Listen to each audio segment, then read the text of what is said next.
Nadreen, पिछले episode में मैंने बात की थी कि अमेरिकन बहुत ज़्यादा खुश नहीं है नेतन्याहू के साथ, और इसकी कई वजूहात हैं। सबसे बड़ी वजह यह है कि वहाँ से जो इनको एडवाइजर्स जा रही हैं नेतन्याहू साहब को, वो उनको फॉलो नहीं कर रहे। फॉलो करना तो दूर की बात है, वो उसका उलट ही कर रहे हैं, और इसी वजह से फ्रस्ट्रेशन जो है बाइडेन एडमिनिस्ट्रेशन के अंदर वो बढ़ रही है। वेस्टर्न मीडिया भी अगर आप पढ़ें तो आपको यही माइंडसेट वहाँ पर भी नज़र आता है। गार्डियन यूके का बड़ा न्यूज़ आउटलेट है। द गार्डियन में एक ओपिनियन छपा है कि Netanyahu is a liability for Biden, peace is impossible until he goes. इसको जाना पड़ेगा। अब ये जो चीज़ है ना, इसको आप उस कॉन्टेक्स्ट में ज़रूर देखिएगा कि ऑलरेडी इसके खिलाफ, नेतन्याहू के खिलाफ इजराइल में मुजाहरे चल रहे हैं। आज यरूशलेम के अंदर कोई 30,000 लोग जमा हुए हैं वहाँ पे, और नेतन्याहू के ऑफिस के बाहर बैठे हुए हैं। वो जो हॉस्टेजेस को रिलीज़ कराने के हवाले से और इस हवाले से वो वहाँ पर बैठे हुए हैं। तो वहाँ इंटरनल प्रेशर वैसे ही बन रहा है उसके ऊपर, और उसकी पार्टी के अपने लोग जो है वहाँ पर एक बड़ा धड़ा बन गया जो कि ये सोच रहा है कि उसको निकाला जाए, ये बर्डन बन गया। पार्टी है नेतन्याहू की अपनी, लेकिन उसको निकालने की बात हो रही है। गार्डियन कह रहा है कि the US president's support for Israel's PM is damaging America the reputation abroad, hurting his own chances of reelection and prolonging the suffering in गजा।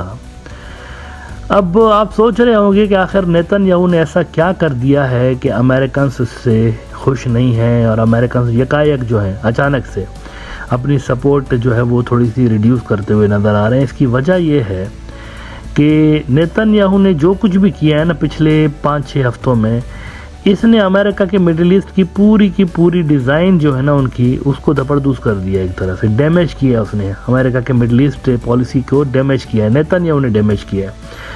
ये तो आप शुक्र करें कि बाइडेन ने बड़ी मुश्किल से इस जंग को अभी तक बाकी सारे के सारे रीजन के अंदर फुल फ्लेज एक्सपांशन उसकी रोकी हुई है। इस पे क्रेडिट जाना चाहिए इनको, अमेरिकन को, क्योंकि ये जंग जो है ना, इसमें सारा का सारा पोटेंशियल मौजूद है। इसको फुल फ्लेज, आप देखें ना, इराक के अंदर हमले हो रहे हैं कि नहीं हो रहे हैं उनके बेसिस के ऊपर। 60 से ज़्यादा हमले हो चुके हैं अब तक, 60, लेकिन रिस्पॉन्ड अमेरिका उस तरह का नहीं कर रहा। क्यों नहीं कर रहा? विलिंगनेस नहीं है जंग को एक्सपांड करने के हवाले से, विलिंगनेस नहीं है। हिजबुल्लाह वहाँ से हमले कर रहा है या नहीं कर रहा? कर रहा है इजराइल के ऊपर, लेकिन अमेरिकन वहाँ पर आए थे। आपको याद होगा जब ये 7 अक्टूबर का वाक़या हुआ तो उसके 1-2 रोज़ के बाद ही अमेरिकन यहाँ पर अपना भारी बेड़ा लेकर, वॉरशिप लेकर खड़े हो गए थे यहाँ मेडिटेरियन सी के अंदर। लेकिन हिजबुल्लाह के हमलों के बावजूद भी क्या अमेरिकन ने स्ट्राइक किया? हिजबुल्लाह के एसेट्स के ऊपर नहीं किया। क्यों? अमेरिकन नहीं बढ़ाना चाहते वॉर को। इसी तरह से आप देखिए कि हौथी जो है, हौथियों ने कई मरतबा मिसाइल मारे, अमेरिका के ऊपर भी स्ट्राइक्स किए हैं उन्होंने, उनके जो वॉरशिप्स रेड सी के अंदर खड़े हुए हैं। तो अमेरिका ने उतनी शिद्दत के साथ रिस्पांस नहीं दिया यहाँ पे। ये सारी चीज़ें आपको क्या शो कर रही हैं? ज़रा इनको केयरफुली देखने की ज़रूरत है। ये सारी चीज़ें शो कर रही हैं कि अमेरिकन जो है नई जंग यहाँ पर नहीं छेड़ना चाहते। इसकी वजह वही है, उनकी पुरानी कंटेनमेंट ऑफ चाइना वो यहाँ आ गए अगर, जो कि इजराइल के अंदर एक बहुत बड़ी लॉबी ऐसी है जो चाहते हैं कि अमेरिकन यहाँ आए मिडल ईस्ट के अंदर, क्योंकि ये उनकी सिक्योरिटी के लिए गारंटीड हो जाएगा फिर कि अमेरिका अपने रिसोर्सेज लगा के इजराइल के जो हरीफ है उनके साथ मुकाबला करेगा। लेकिन अमेरिकन नहीं आना चाहते यहाँ पे। It is as simple as that. तो अभी तक अगर आप देखें तो इजराइल की सपोर्ट वो ज़रूर कर रहे हैं, लेकिन साथ ही जंग को बढ़ाने के हवाले से वो हर काम कर रहे हैं जिससे जंग ना बढ़े। कड़वा घूंट भी भर रहे हैं। 60 हमले हुए, जवाब में उन्होंने इक्का दुक्का हमले किए हैं वहाँ पर इराक और सीरिया के अंदर, लेकिन जितने इनके ऊपर हो रहे हैं उतना रिस्पांस नहीं कर रहे वो वहाँ से। एक बड़ा वेस्टर्न न्यूज़ आउटलेट है टाइम के अंदर 1-2 रोज़ पहले एक बड़ा इंटरेस्टिंग और बड़ा डिटेल्ड ओपिनियन लगा है। ये जो ओपिनियन है ये इजरायली ही एक्सपर्ट हैं, उन्होंने लिखा हुआ है। इसमें वो बता रहे हैं कि नेतन्याहू ने कैसे अमेरिका की जो यहाँ पर मिडल ईस्ट के अंदर डिज़ाइन से उनको कैसे अंडरमाइन किया है। वो कहते हैं how Netanyahu is undermining Biden's Gaza strategy.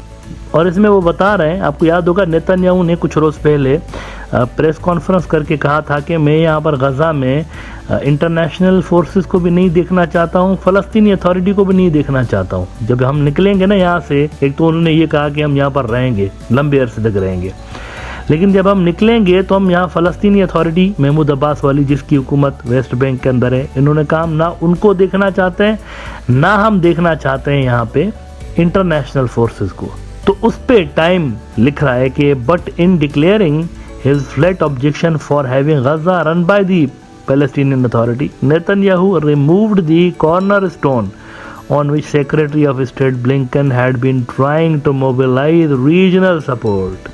American जहाँ भी जा रहे थे ना, हमास को तो वो कंडेम कर रहे थे ना जहाँ भी जा रहे थे, लेकिन अल्टरनेट क्या दे रहे थे, मतलब वो क्या दे रहे थे, क्या बेच रहे थे? Palestinian authority.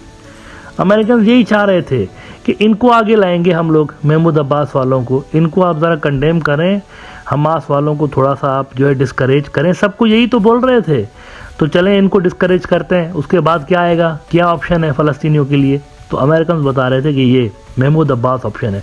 लेकिन नेतन्याहू ने ये कहकर कि यहाँ महमूद अब्बास को भी नहीं आने दूंगा, अमेरिकन डिज़ाइंस को ही ठुस कर दिया। कितना बड़ा क्वेश्चन मार्क लगा दिया उसने। ये इतनी जो मेहनत की अमेरिकन ने, वहाँ उर्दून में जा रहे हैं, ओमान में जा रहे हैं, सऊदी अरब में, मिस्र में जा रहे हैं, जहाँ पर भी जा रहे थे यही बेच रहे थे चूरन। नेतन्याहू ने इसके ऊपर रोक लगा दी। अब मुझे बताएं अमेरिकन की फ्रस्ट्रेशन जायज़ है इसके ऊपर या नहीं है? और इसीलिए आपको थोड़ी सी सपोर्ट वो खींचते हुए नजर आ रहे हैं। इसीलिए अमेरिकन जो है वो नेतन्याहू से बात नहीं कर रहे या उनकी पार्टी से बात नहीं कर रहे, दूसरों से बात कर रहे हैं। जैसे कि प्रोग्राम के शुरू में मैंने आपको बताया कि बेनी गांट्स से बात कर रहा है, बजाय इसके कि एली कोहान से सेक्रेटरी ऑफ स्टेट बात करे, जो कि उसका काउंटर पार्ट है।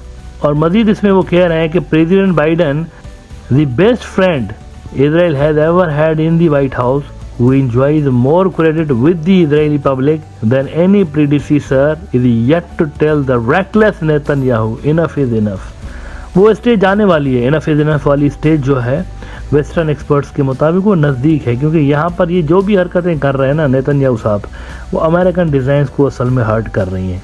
अच्छा, आखिर में आपके साथ एक बड़ी अपडेट शेयर कर दूँ। पिछले एपिसोड में आपको बताया था कि एर्दोगान साहब जो हैं वो जर्मनी गए हुए थे और जर्मनी जाकर उन्होंने जर्मन पॉलिसीज़ जो है फ़लस्तीन और इजराइल कॉन्फ्लिक्ट के हवाले से उनको शदीद क्रिटिसिज्म का निशाना बनाया। उन्होंने कहा कि आप तो कुछ बात ही नहीं कर रहे, वहाँ पर जो औरतों और बच्चों के साथ जो कुछ भी हो रहा है ये चीज़ें इंसानियत के ख़िलाफ़ हैं।